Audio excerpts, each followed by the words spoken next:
안녕하세요. 김남호 전도사입니다. 2월 9일 오늘 본문은 마태복음 26장 1절에서 30절까지의 말씀입니다. 본문에서 예수님께서는 다시 한번 제자들에게 그리스도 자신의 죽음에 대해 예고하고 있습니다. 특히 이틀이 지나면 유월절이 이르는데 인자가 팔림으로 하나님의 어린 양이신 그리스도께서 참된 유월절을 행하게 되심을 미리 나타내고 있습니다. 특히 예수님께서는 자신의 죽으심을 미리 아셨지만 하나님의 뜻을 이루기 위해서 묵묵히 그 길을 가셨다는 것은 참으로 그리스도이신 예수님께서 우리를 얼마나 사랑하시는지를 보여주고 있습니다. 반면 그때에 예수님의 이러한 모습과 대조적으로 유대 지도자들은 예수님을 어떻게 잡아 죽일까 고민하고 있었습니다. 그들은 하나님의 말씀은 지식적으로 잘 알고 있었지만 타락했기 때문에 말씀의 진리를 알지 못하고 하나님을 두려워하는 것이 아니라 오히려 백성들의 눈치를 살피는 어리석은 자들이 되어버렸습니다. 그래서 밀란이 일어날까 두려워 유월절이 지나고 예수님을 잡기로 결의합니다. 6절에서는 예수님께서 베다니 나병 환자 시몬의 집에 가십니다. 거기서 한 여인이 귀한 향유 옥합을 깨뜨린 사건이 일어납니다. 요한은 이 여인이 나사로의 누이 마리아이며 그 향유는 지극히 비싼 향유 곧 순전한 나드 한 근이라 표현하고 있습니다. 이 향유의 가치는 300데나리온으로 당시 노동자의 1년 급여 즉 연봉과 같은 금액이었습니다. 마리아는 자신이 가진 최상의 것을 들여 예수님에 대한 감사와 사랑을 표현하였지만 제자들의 반응은 달랐습니다. 제자들은 분개하며 여인이 귀한 돈의 가치가 있는 것을 허비하였다고 말합니다. 그런데 예수님의 반응은 사뭇 다릅니다. 예수님께서는 이 여인이 좋은 일을 했다라고 말씀하십니다. 그것이 곧 예수님 자신의 장래를 위한 것이었습니다. 그리고 이 여인의 행동이 그리스도의 구속사역에 동참하게 되었음을 말씀하십니다. 이 여인이 의도하지는 않았지만 하나님의 계획 아래 영적인 이끌림으로 예수님의 죽으심을 미리 준비한 것입니다.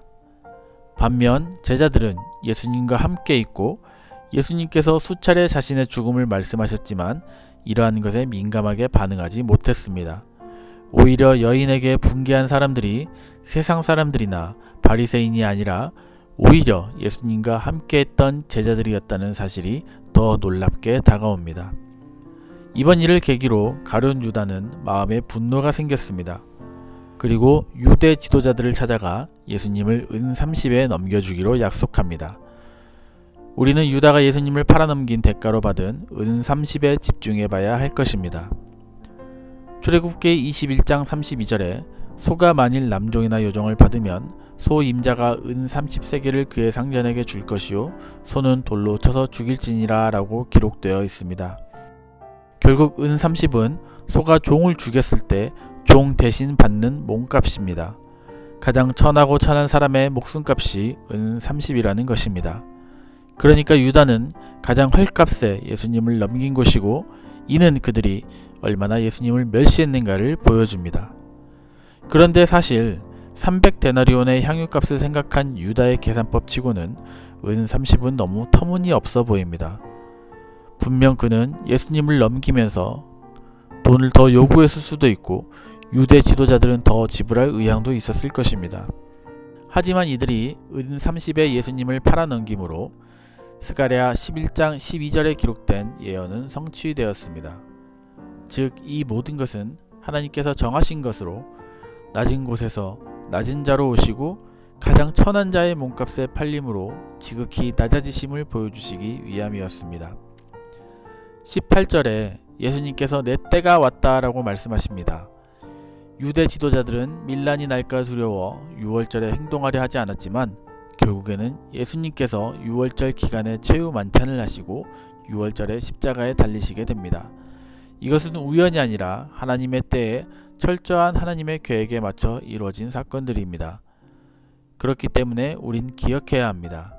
예수님께서 어쩔 수 없이 돌아가신 것이 아니고 하나님이 예수님을 구원해 주실 능력이 없어서 예수님께서 돌아가신 것이 아니고 이 땅에 오신 목적을 이루시기 위해 십자가를 지셨다는 것을 말입니다.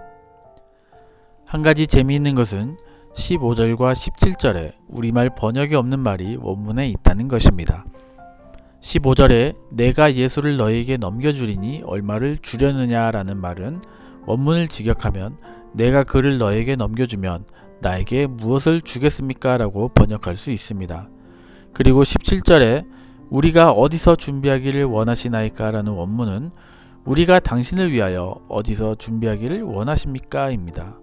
다시 말하면 유다는 모든 것이 나를 위하여 자신을 위한 것이었고 다른 제자들은 예수님을 위하여 예수님을 따르고 무엇을 할지 고민했었다는 사실입니다.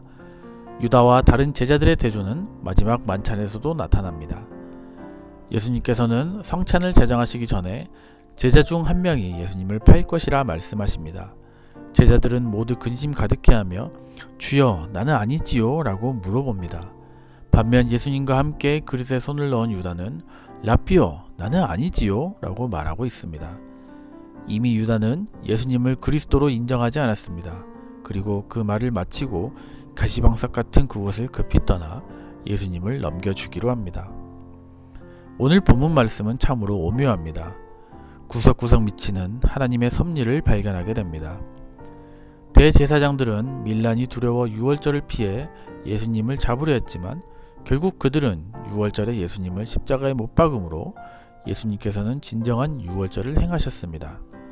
마리아는 의도하지 않았지만 예수님의 장례를 준비하는 향유를 붓게 됩니다. 가룟 유다는 예수님 모르게 예수님을 팔아넘기려 했지만 예수님께서는 이미 알고 계셨고 하나님께서는 그 악한 계획마저 하나님의 구속사역을 이루기 위해 사용하셨습니다. 20절에 인자는 기록된 대로 가거니와 라는 구절을 통해 이 모든 것이 이미 기록되었던 것들을 이뤄가시는 하나님의 사역임을 보게 됩니다. 사랑하는 시운서교회 성도 여러분, 우리는 주님을 믿고 따른다고 하면서 때로는 우리의 소신을 주장할 때가 많습니다. 분노하기도 하고 자신의 방법을 주장하기도 합니다. 때로는 자신이 받은 사명을 이야기할 때 마치 소신이 있는 것처럼 보일 때가 있습니다. 하지만 우리는 우리의 소신과 사명을 주장하는 사람이 아닙니다. 우리는 하나님의 명령을 따르는 사람들이어야 합니다. 하나님 앞에 영적으로 민감하였을 때 어떠한 상황에서도 그 뜻을 이뤄가시는 하나님의 사역에 쓰임받게 될 것입니다. 향유를 부은 여인처럼 말이죠.